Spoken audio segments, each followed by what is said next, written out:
জানিয়ে দিব এই মুহূর্তে আমাদের হাতে এসেছে গুরুত্বপূর্ণ আপডেট আন্তর্জাতিক সংবাদের শিরোনাম। শুরুতেই থাকছে হরমুজের তেলবাহী জাহাজ জব্দ, বাড়ছে যুক্তরাষ্ট্র ইরান উত্তেজনার শঙ্কা। এদিকে গাজা ইস্যুতে মার্কিন খসড়া প্রস্তাবকে সমর্থন ৮ ইসলামিক দেশের। আরও জানাবো দামেস্কে একাধিক রকেট হামলা। সব শেষে জানিয়ে দিব জম্মু কাশ্মীরে থানায় বিস্ফোরক পরীক্ষার সময় বিস্ফোরণ নিহত ৯। এতক্ষণ শুনছিলেন হাতে থাকা আপডেট সংবাদের শিরোনাম, এবারে বিস্তারিত। তবে তার আগে অনুরোধ রইল ভিডিওটিতে একটি লাইক এবং কমেন্ট করে জানিয়ে দিন ভিডিও সম্পর্কে আপনার মূল্যবান মতামত। আরও জানিয়ে দিন ভিডিওটি কোথা থেকে দেখছেন বা কোন জেলা থেকে দেখছেন। হরমুজে তেলবাহী জাহাজ জব্দ, বাড়ছে যুক্তরাষ্ট্র ও ইরান উত্তেজনার শঙ্কা। মধ্যপ্রাচ্যে কৌশলগতভাবে অত্যন্ত গুরুত্বপূর্ণ জলপথ হরমুজ প্রণালীতে আবারও উত্তেজনা দেখা দিয়েছে। মার্শাল দ্বীপপুঞ্জের পতাকাবাহী একটি তেলবাহী জাহাজ জব্দ করেছে ইরানি বাহিনী। আন্তর্জাতিক সামুদ্রিক নিরাপত্তা ও যুক্তরাষ্ট্র ইরান সম্পর্কের জটিল পরিস্থিতিতে এই ঘটনা নতুন উদ্বেগ তৈরি করেছে। শুক্রবার মার্কিন প্রতিরক্ষা কর্মকর্তারা নিশ্চিত করেন যে তালারা নামে মার্শাল দ্বীপপুঞ্জের পতাকাবাহী তেলবাহী জাহাজটি হরমুজ প্রণালী অতিক্রমের সময় ইরান আটক করছে। জাহাজটি সংযুক্ত আরব আমিরাতের আজমান বন্দর থেকে সিঙ্গাপুরের উদ্দেশ্যে যাচ্ছিল। কেন এটি গুরুত্বপূর্ণ? কারণ হরমুজ প্রণালীর মাধ্যমে বিশ্বের বিপুল পরিমাণ তেল পরিবহন করা হয়, আর সেখানে যে কোনো উত্তেজনা বৈশ্বিক বাজার, আঞ্চলিক নিরাপত্তা এবং যুক্তরাষ্ট্র ইরান সম্পর্ককে অস্থিতিশীল করে তুলতে পারে। মার্কিন কর্মকর্তাদের অভিযোগ, ইরানি বাহিনী জাহাজটিকে জোরপূর্বক ইরানের আঞ্চলিক জলসীমায় নিয়ে যায়। তাদের দাবি, এ ঘটনাকালে মার্কিন নৌবাহিনীর MQ-4C টেরাইটন নজরদারি ড্রোন কয়েক ঘন্টা ধরে ওই এলাকায় টহল দিচ্ছিল। এটি ঘটনার গুরুত্ব এবং যুক্তরাষ্ট্রের নিবিড় পর্যবেক্ষণের ইঙ্গিত দেয়। প্রাইভেট নিরাপত্তা সংস্থা অ্যামব্রের রিপোর্ট অনুযায়ী 3টি ছোট নৌকা দ্রুত গতিতে তালারার দিকে এগিয়ে গিয়ে আক্রমণ চালায় এবং জাহাজটির গতি থামিয়ে দেয়। একই তথ্য দিয়েছে যুক্তরাজ্য মেরিটাইম ট্রেড অপারেশনস, যারা জানায় রাষ্ট্রীয় তৎপরতার মাধ্যমেই জাহাজটিকে ইরানের জলসীমায় প্রবেশ করানো হয়। সাইপ্রাস ভিত্তিক জাহাজ পরিচালনা প্রতিষ্ঠান কলম্বিয়া শিপ ম্যানেজমেন্ট জানিয়েছে তারা জাহাজটির সঙ্গে যোগাযোগ হারিয়েছে। তারা জাহাজের ক্রুদের নিরাপত্তাকে সর্বোচ্চ অগ্রাধিকার দিয়ে পরিস্থিতি সামাল দিতে সংশ্লিষ্ট আন্তর্জাতিক কর্তৃপক্ষের সঙ্গে সমন্বয় করছে। তবে এখন পর্যন্ত ইরানের পক্ষ থেকে কোনো আনুষ্ঠানিক ব্যাখ্যা বা মন্তব্য পাওয়া যায়নি। এই প্রথম নয়, এর আগেও একাধিকবার সামুদ্রিক হামলার ঘটনায় ইরানকে দায়ী করেছে মার্কিন নৌবাহিনী।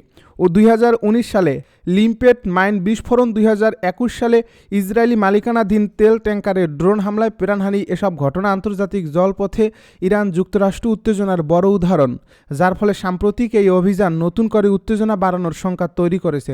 2018 সালে ট্রাম্প প্রশাসন ইরান পরমাণু চুক্তি থেকে নিজেকে প্রত্যাহার করে নেওয়ার পর থেকেই মধ্যপ্রাচ্যের সামুদ্রিক নিরাপত্তা পরিস্থিতি জটিল হতে শুরু করে। 2022 সালে গ্রিসের 2টি ট্যাঙ্কার দখল ছিল ইরানের সর্বশেষ বড় অভিযান। পরে গাজা যুদ্ধকে কেন্দ্র করে হুতি বিদ্রোহীদের হামলায় লোহিত সাগরে উত্তেজনা তীব্র হলেও অন্যান্য ইস্যু কিছুটা আড়ালে পড়ে যায়। চলতি বছরের জুনে ইসরায়েলের সঙ্গে ইরানের 12 দিনের সংঘর্ষের পর মধ্যপ্রাচ্যে উত্তেজনা নতুন মাত্রা পায়। বিশেষজ্ঞরা মনে করছেন ইরান এখন প্রতিশোধমূলক তৎপরতার পথ ধরছে এবং তেলবাহী জাহাজ জব্দের ঘটনা তারই অংশ হতে পারে। গাজা ইস্যুতে মার্কিন খসড়া প্রস্তাবকে সমর্থন 8 ইসলামিক দেশের। গাজা ইস্যুতে যুক্তরাষ্ট্রের সংশোধিত খসড়া প্রস্তাবকে সমর্থন জানিয়েছে সৌদি আরব ও তুর্কি সহ মোট 8টি আরব ও ইসলামিক দেশ। শুক্রবার এক যৌথ বিবৃতিতে বলা হয়, 29 সেপ্টেম্বর ওয়াশিংটন যে সমন্বিত পরিকল্পনা ঘোষণা করেছে তা গাজা সংকটের সমাধান এবং ফিলিস্তিনের আত্মনিয়ন্ত্রণ ও রাষ্ট্র প্রতিষ্ঠার জন্য একটি কার্যকর কাঠামো হিসেবে আন্তর্জাতিকভাবে ব্যাপক সমর্থন পাচ্ছে। এর আগে যুক্তরাষ্ট্র জাতিসংঘ নিরাপত্তা পরিষদে যে খসড়া প্রস্তাব প্রকাশ করছে তাতে 2017 সালের শেষ পর্যন্ত গাজায় একটি আন্তর্জাতিক স্থিতিশীলতা বাহিনী মোতায়েন প্রস্তাব রয়েছে। এই বাহিনী গাজার নিরাপত্তা পুনর্স্থাপন, সীমান্ত নিয়ন্ত্রণে সহায়তা, সশস্ত্র গোষ্ঠীর নিরস্ত্রীকরণ তদারকি এবং বোর্ড অব পিস নামে প্রস্তাবিত একটি অন্তর্বর্তী কর্তৃপক্ষের সঙ্গে কাজ করবে। এই উদ্যোগটি প্রেসিডেন্ট ডোনাল্ড ট্রাম্পের 20 দফা যুদ্ধবিরতি ও পুনর্গঠন পরিকল্পনার অংশ। এর অধীনে স্থিতিশীলতা বাহিনী পরিস্থিতি নিয়ন্ত্রণে নেওয়ার সঙ্গে সঙ্গে ধীরে ধীরে ইসরায়েলি বাহিনী প্রত্যাহার করা হবে। তবে এই প্রস্তাবটির কিছু অংশে রাশিয়া, চীন ও আলজেরিয়া ও আরও কয়েকটি দেশ আপত্তি জানিয়েছে। তাদের মতে প্রস্তাবিত এই অন্তর্বর্তী বোর্ডের কাঠামো অস্পষ্ট, ফিলিস্তিনি কর্তৃপক্ষের ভূমিকা নিশ্চিত করা হয়নি এবং ইসরায়েলি সেনা প্রত্যাহারের সময়সীমাও স্পষ্ট নয়।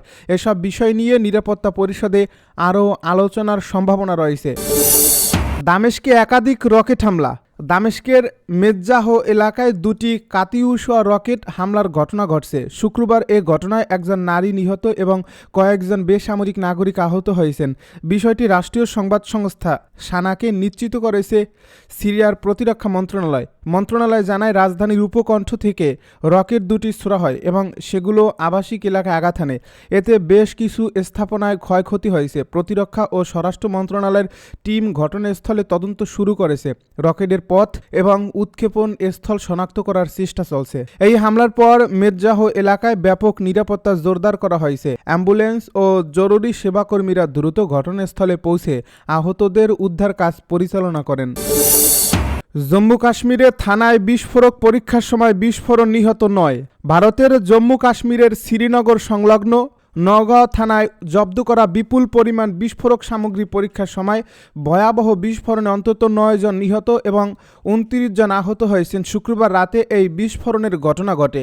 এনডিটিভির খবরে বলা হয়, নিহতদের বেশিরভাগই পুলিশ সদস্য এবং ফরেনসিক টিমের কর্মকর্তারা, যারা বিস্ফোরকগুলো পরীক্ষা করছিলেন। শ্রীনগর প্রশাসনকেও 2 কর্মকর্তা ঘটনাস্থলে প্রাণ হারিয়েছেন।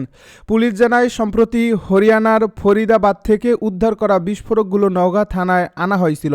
সেগুলো পরীক্ষা ও নিষ্ক্রিয় করার সময় হঠাৎ ভয়াবহ এই বিস্ফোরণ ঘটে। আহতদের মধ্যে অনেকেরই অবস্থা আশঙ্কাজনক। তাদের দ্রুত ভারতীয় সেনাবাহিনীর 92 বেস হাসপাতাল এবং Sherry Qasim institute of medical সায়েন্সে ভর্তি করা হয়েছে। এই ঘটনার পরেই শীর্ষ পুলিশ কর্মকর্তা নওগাঁ থানা এলাকায় পৌঁছে তদন্ত শুরু করেন। পুরো এলাকা ঘিরে ফেলা হয়েছে। এই বিস্ফোরণের সুনির্দিষ্ট কারণ অনুসন্ধান করা হচ্ছে।